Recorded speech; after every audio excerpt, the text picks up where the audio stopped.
बिसातपुर में श्रीमद् भागवत कथा में ध्रुव प्रहलाद चरित्रवश विवाह का भावपूर्ण वर्णन।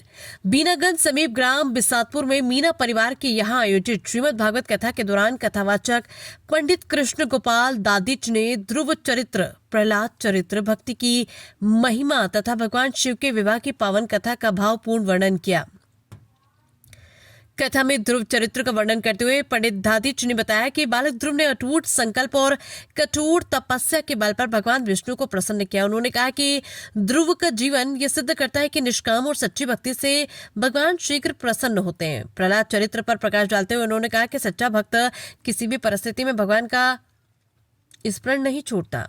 अत्याचारी पिता हिरण्यकश्यप के दमन के बावजूद प्रहलाद की अड़िग भक्ति के कारण भगवान नरसिंह प्रकट हुए और अधर्म का नाश किया। कथा के दौरान भक्ति की महिमा बताते हुए पंडित दादिच ने कहा कि भक्ति ही जीवन का सर्वोच्च मार्ग है।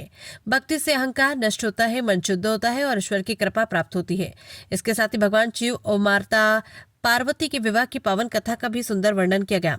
उन्होंने बताया कि पार्वती की कठोर तपस्या से प्रसन्न होकर भगवान शिव ने विवाह स्वीकार किया। ये विवाह त्याग, तपस्या और समर्पण का प्रतीक है, जिसमें देवताओं ने हर्षोल्लास के साथ भाग लिया। कुल मिलाकर कथा ने श्रद्धालुओं को भक्ति, धैर्य, सत्य और समर्पण का अनुपम संदेश प्रदान किया, जिससे वातावरण भक्तिमय हो गया।